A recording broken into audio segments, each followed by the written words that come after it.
from the Denver Broncos Media Center, welcome to Broncos Country Tonight with Ryan Edwards and Benjamin Allbright.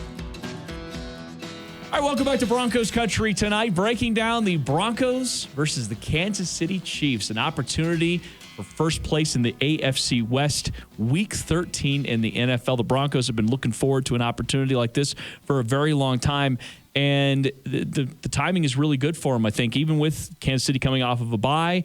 I sort of feel like the Broncos are in a good spot. We said coming off the Eagles game, maybe the bye was a good time for them because they had the big win against Dallas, huge letdown against the Eagles. Maybe a reset is exactly what they needed. It looked like that against the Chargers. It looked like that reset was very important. It's getting a little healthier. Guys are coming back, and now you got Kansas City on the docket. What stands out immediately, of course, about the Kansas City offense. It's always about the Kansas City offense. It has been about the Kansas City offense. We'll get to the defense because the defense has had their problems. The Kansas City offense it's not perfect. They have a lot of talent. They're still gelling on the offensive line. I feel like that's the spot where the Broncos are going to be able to, especially coming off the way they played against the Chargers, getting that pressure the way they did against Herbert. I think that's the way you attack. Yeah, teams this year have defensed them by playing either two deep man under or kind of a cover four that they rotate out of, another look, and that's really been kind of the defense. Vic kind of laid the blueprint on that last year in that last game they played against Kansas City. And it was effective. They couldn't quite win that game, but it was effective. You look at the Chiefs' offense, they've got speed. They got speed, more speed. So you cannot contain on what you're trying to do. You can't let those guys get over the top of you. And then what happens is when you pay too much attention to that speed, they eat you up underneath with Travis Kelce. And so you've got to find a way. And I don't know if it's putting Surtain on Kelce. That was the plan. I don't know if he's so good at corner. I don't know if you can do that at this point. Maybe you put Fuller on him. I don't know. But you've got to find a way with Travis Kelce to kind of bracket him, defend him, and still keep the other guys from getting over the top of you. And it takes a creative mind to do that. You also got to be able to get pressure to get home and contain Mahomes. Straight out blitzing him does not work. We watch teams do that, blitz him to their detriment time and time again. So you can't keep dialing up zeros and expect that that's going to work. He's eventually going to break you. Offensively, the run game is kind of suspect. Occasionally, they'll get going if you let them, but the reality is they prefer to lean on the pass game. They love to use the speed horizontally to get open on you, and then once you come down to take away the horizontal, that's when they go vertical on you. So you just got to kind of take them in waves, understand what it is that they're trying to do, what they're trying to build conceptually, and take your chances smartly. The spot to get to this team, at least early on, and we noticed it early because we talked about the Chiefs a lot, saying, boy, they're turning over the ball a lot. They've been a team that historically with Patrick Mahomes, he actually takes good care of the ball. And that was always a difficult thing. He took a lot of risks, but they paid off. Yeah. They almost always paid off. This year has been different. And I'm not saying it's going to be different for the Broncos. I'm just saying it's been different. They are the second worst team in the league in turnovers. Mm-hmm. And remarkably, they're the number one team in third down percentage. That what tells you is it doesn't really matter. And again, they're top 10 in points per game. They are top 10 in yards per play. So they are a boom-bust offense.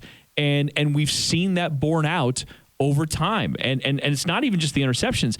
They're worse than the NFL in fumbles, too. Yeah. Yeah, you can't count on turnovers, but you got to try to take advantage, and you got to try to get some. You're going to need some. You probably need one to beat them. But is that ego? Is that arrogance? I mean, I just think it's a pendulum swinging the other way. Pat Mahomes is the other side of the coin with Drew Lock. Living and dying by the arm, squeezing balls in that you probably shouldn't, but he gets away with it because his arm is just good enough to be able to do that. And I think the pendulum swings back the other way occasionally. Even Brett Favre, who would have touchdowns in spades, would have interceptions in spades because he trusted that arm a little too much. It happens. It just happens. I don't think you want to rein him in. I think you want Pat Mahomes, if you're the Chiefs, to keep doing what he does. Of course. I think if you're the Broncos, you want Pat Mahomes to keep doing what he does. And you're hoping you're on the lucky end of that, of the way that bounces. So, I think if you're Denver, you're just looking to kind of contain Mahomes, keep everything in front of you, force the Chiefs to eat up a lot of clock on offense too. Force them to burn a lot of clock. Force them to do small plays and keep it in front of you. That plays into your strategy. They get frustrated. Yeah, they do. And then they start to press, and that's when you can take advantage of that. So I really do believe that this strategy has to be we're going to own the clock in this game. And if you can do that, I think that you'll have a chance at the end. The defense now here with Kansas City, they are second worst in yards per play. And I know it's a metric that you tend to look at first, or one of the first stats you look at, 6.05. They're over 6 yards per play in the NFL. And then the thing about the defense is I actually think they've been playing better football recently. That their numbers are somewhat, I guess, inflated from what they were early in the season. I think that they've been doing a better job with pass rush. But right now, when I look at what they're doing, it seems like there's still some holes in what their overall attempt. I think you can run the ball on this team. I think you can too. It's got to be different than the way that you ran the ball against the Chargers, though. With the Chargers, you wanted to attack the A gaps. They lack the beef in the middle. They don't have the nose tackle. Linval Joseph was out. They were rotating guys through. With the Chiefs, it's a four-man front. It's a little bit different, and they like to get those ends up the field to rush the passer. Steve Spagnuolo likes to send four. It's just those four, but the ends they get upfield. So what you want to do is you want to reroute that end. You want them to come upfield because you want to attack the C gap with your run play. So you're going to see a lot more, probably a lot more 11 personnel than 12 in this one, probably a little less of the fullback, unless they do some kind of offset formation. But you're going to see gun offset back and trying to run in between the tackle and the guard because that's going to be your sweet spot for trying to get big gains. Last thing here for you. So we asked the question, you get too cute? Do you stay within yourself? Do you do something extraordinary because this is, after all, the Kansas City Chiefs? I think at first series you might come out with some play action passing, heavy on the play action passing, and because they're going to be selling out against the run, and that'll give you the opportunity to stay balanced a little bit later. They're going to take their chances, especially on first down against that run. So I feel like that if you're going to do something first downs, you're your chance taker, but you want to make sure that you're not taking a deep shot chance. You want to make sure that you're just getting a completion. I love it. All right. Look forward to breaking this game down with everybody coming up after Sunday Night Football this weekend. For Benjamin Allbright, I'm Ryan Edwards. Thanks as always for watching Broncos Country Tonight.